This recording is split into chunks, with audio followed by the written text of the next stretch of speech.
If you're interested in watching a true crime documentary that discusses how ignoring problematic behavior in a friend and not paying attention to vulnerable members of society allows a possible serial killer to remain active for decades, then Tales of the Grim Sleeper is for you. Hi, and thank you for tuning in to Noir Histoire. I'm Natasha, and in this episode, I'll be reviewing Tales of the Grim Sleeper. Lonnie Franklin, a well-liked man from South Los Angeles, was arrested on suspicions of being a serial killer. He was believed to have killed more than 100 women over a span of 25 years. The documentary Tales of the Grim Sleeper attempts to shed light on the murders, police investigations, community response, and Lonnie Franklin. Usually around Halloween, people dress themselves, children, and pets in costumes. TV is overrun with horror movies and scary themed shows intended to give viewers a fright. Your pulse might race a bit as characters run from masked villains, oversized predators, and monsters. I find those things entertaining, but not particularly scary, because I know that, for the most part, they're not real. I can change the channel or turn off the TV to make it all go away. What I find terrifying is the reality that real monsters walk among us. People who think so little of themselves and the lives of others that they have no qualms about assaulting or murdering others. The monsters in movies may have a claw instead of a hand, have mutated skin, and wear a mask to cover their hideous appearance so you know to run away. But at least on the surface, the monsters in real life look like regular human beings. For the most part, I believe that most people are decent and just going about their lives, minding their business and trying to survive. Most people do not have the urge and will not randomly take it upon themselves to murder another person without provocation or their lives being in danger. Yet, there's this small subset of people who feel compelled, or more accurately, empowered, to take the lives of others to satisfy their egos and desires to control and dominate. During the 1980s, the crack epidemic tore through America and made its presence and effects particularly known within urban communities. The evening news was filled with reports of people dying from drug use and HIV, as well as murders related to the drug trade.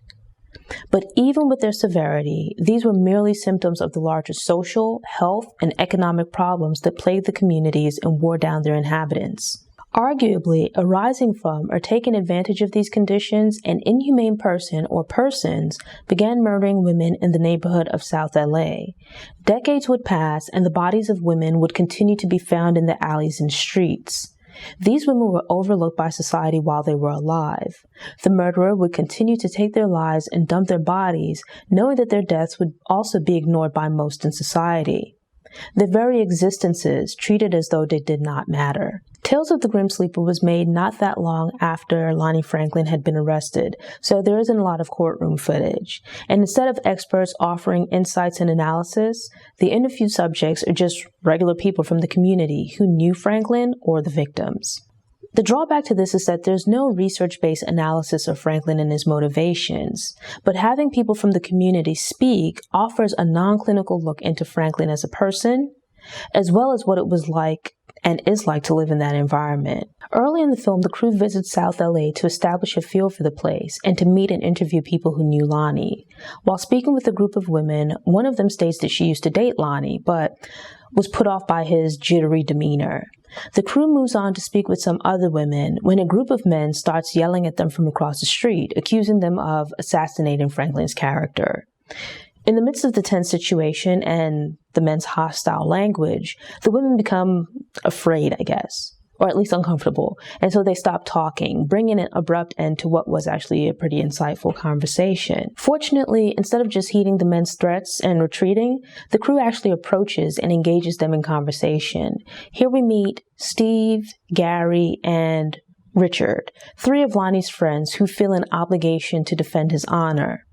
That's understandable, and to a degree, because I think most people would try to defend a loved one if they're accused of a crime that they believe the person didn't commit.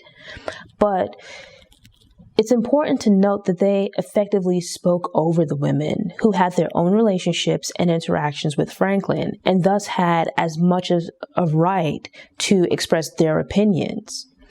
It's hypocritical and actually quite sexist that they then turned around and were more than willing to give their perspectives on Franklin and the accusations against him, especially especially because they would all basically end up repeating the same thing the women were saying. They weren't unbiased with their insights, but attempted to bogart their way into being the only voices for the community, like they were the only people who should be heard. Everyone in the neighborhood describes Lonnie as being a great guy, or at least they do initially. So many of the people describe Lonnie as being a nice guy, but then go on to describe questionable behavior and what should have been regarded as disturbing events.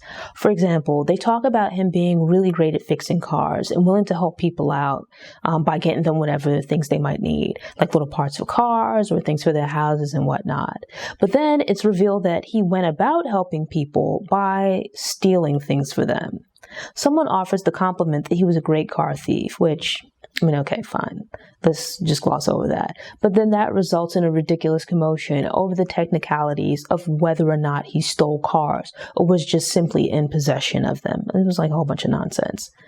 The first time that I watched the documentary, I found it interesting that the men presented a front about Franklin's innocence when they were all together as a group.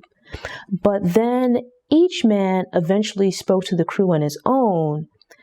Like their certainty about Franklin's innocence wavered, and in some cases broke completely, where they pretty much admitted that they felt that he'd murdered these women.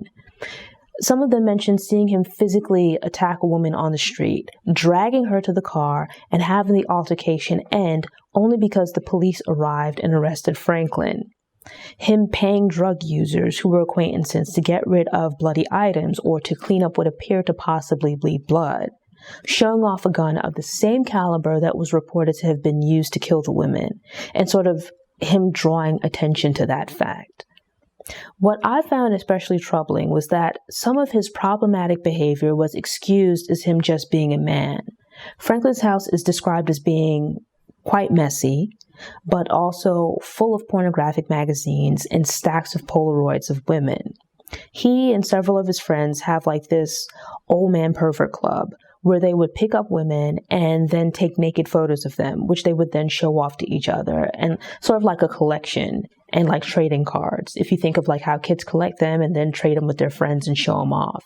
His friends tell stories of them bringing him or helping him pick up prostitutes who they then never saw again. In what world do you see a friend drive off with multiple people only for those people to then come up missing, and it doesn't give you pause, but you also continue to hang out with this person? Like, wouldn't you be afraid for your own safety? I have a deep interest in psychology and the justice system, so I consume a lot of content about true crime. Something that I always find interesting is that in the case of serial killers and rapists, when acquaintances are interviewed, they almost always say the person was a nice regular guy. But give it some time and let the interviewer keep asking questions, and then they state, well, there was that one time when, and they go on to tell you like some craziness. They describe abnormal behavior that they, as an observer, explain away for their own comfort, or ridiculous excuses that they accepted from the accused. I think Franklin's friends were in denial. His friends actually state that he doesn't see how someone can be so dedicated to their family while showing no regard for the lives of the women who were murdered. But I think some of their discomfort actually comes from guilt. If Lonnie Franklin abused, tortured, and murdered women, then that would make him a serial killer. I mean, none of these other people are accused of having been involved directly in killing these women. But what does their knowledge and acceptance of his habits and behaviors say about them as people, if like they turned a blind eye to this stuff? His friends staunchly defend him, but then turn around and laugh and joke about his hatred for addicts. They attempt to excuse his behavior by explaining that Franklin's first wife was a drug addict. Instead of holding Franklin accountable for his actions, they blame his ex-wife for causing him to develop the hatred he had towards female drug addicts. They pretty much admit that women didn't know that or at least didn't realize that Franklin was using drugs to lure addicts into his car, and they might never be seen again. If you know to yourself that, and you're laughing about it, that these women don't know that getting into the car, nobody might see them again, I think you knew a bit more than you were letting on. Like, this isn't new to you. You realized this but didn't care. Violent crime and prostitution in the area was very high during the 80s and 90s, but continued to be a problem even at the time the documentary was being made, like you see prostitutes in the documentary. Unfortunately, the media is very particular about the types of people whose murders or disappearances should be front page news. It's troubling that the people around Franklin had some suspicions that all was not right with him, but turned a blind eye. But it's also disturbing that many people in the neighborhood were unaware that about 100 women had been murdered or were believed to be missing. The Grim Sleeper moniker comes from the fact that there was a string of murders of women leading similar lives in this particular part of LA. Similarities between the victims, their manner of death, and how the bodies were disposed led many to believe it was the work of a serial killer, or, to play devil's advocate, serial killers. But then without any arrests being made, the murders seemed to stop for several years, but then started up again.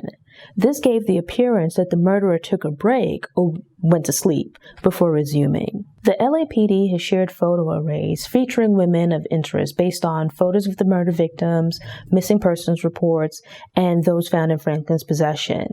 Excluding the bodies that were found, the police don't know exactly how many women were murdered, went missing, or are actually alive, but just simply unaccounted for. Complicating the issue is that Franklin worked in sanitation for several years and could have possibly used his access to garbage dumps to dispose of bodies. This could mean that murders continued during that rest period, but the bodies just weren't found. I appreciated that Tales of the Grim Sleeper also provided some history about South LA, which helped to explain its decline and current state. As with many other Black neighborhoods in the North, Midwest, and Out West, South LA was one of the havens for Black people during the Great Migration. Fleeing the racism of the South, regular people could earn a living in relatively well-paying manufacturing and factory jobs. But the loss of job options, combined with the proliferation of crack, wreaked havoc on the community. Having grown up in Brooklyn during the tail end of the crack epidemic, it seemed from my perspective as though the urban drug problem had died down. Often there's a sense that things have gotten better since the early 90s, but Black communities are still struggling, so that should tell you that drugs and violence were symptoms, but not the cause of the problems.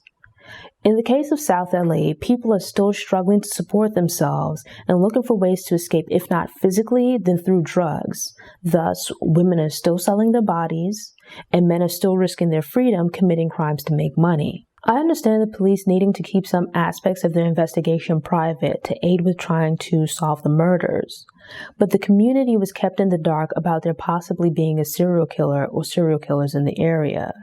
There was no need to release the details of the crimes, but some information should have been provided to at least let people know to be on their guard. This is the kind of thing that should be heavily promoted so that people can be aware, both to protect themselves and also to be on the lookout so they can hopefully provide information leading to an arrest. Understandably, as with many Black communities, there's unease and distrust with regards to the police. Some members of the community felt that the police didn't care about these women because they were Black, from a poor neighborhood, and many were prostitutes. Residents don't view the police as a resource for safety as a result of personally experiencing, witnessing, or hearing about negative interactions with the police. The community and police should have been communicating and working together to solve these murders. But it's obvious from these murders stretching on for so long that there's work that needs to be done on that relationship. One of the community advocates shares her belief that even in situations where you witness a crime or are a victim, that she has taught her son to call someone he knows and trusts rather than the police. With that in mind, how likely would one of Franklin's friends have been to go to the police if they'd admitted to themselves that he had committed the murders? Pam, a woman from the neighborhood, helps the crew find and speak with prostitutes in the area who had contact with Lonnie. She had previously been addicted to drugs and supported her habit through prostitution.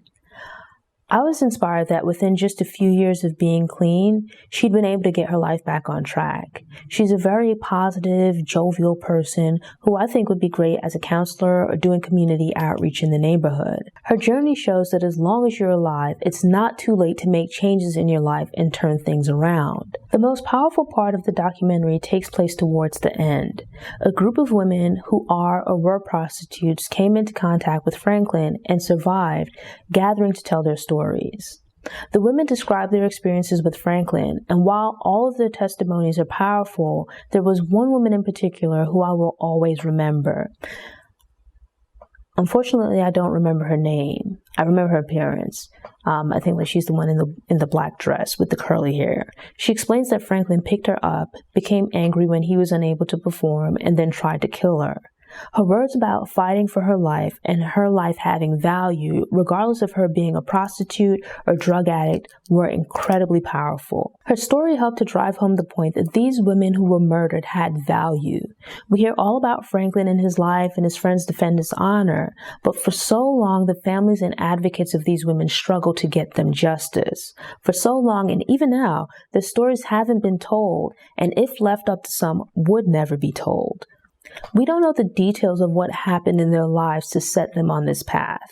It would add context, but overall it wouldn't and shouldn't matter. The fact is that they were living creatures. They were human beings, and that's all that matters. Regardless of how they might have been living their lives or how other people viewed them and their lives had value. They had a right to continue living. No one had a right to end their lives.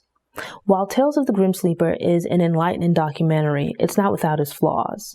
So often it seems like serial killers are glorified and their victims just become bodies and numbers. In reporting about these cases, sometimes true crime books and documentaries completely miss the point that these were people. And I'm not saying that that's what happened here.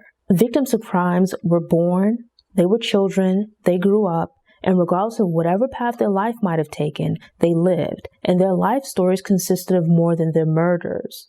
I appreciated that the crew was able to speak with the families of some of the victims and even some of the survivors, but I wish that it had delved more deeply into telling the stories of the women and spent a bit less time focused on Franklin's friends making excuses for him. Show notes are available on the Noir Histoire website via the link in the episode description. Right now, I'm planning to release a movie review about once per month. So if you enjoyed this episode and want more, subscribe to the channel, click the notification bell, and check out my movie reviews playlist.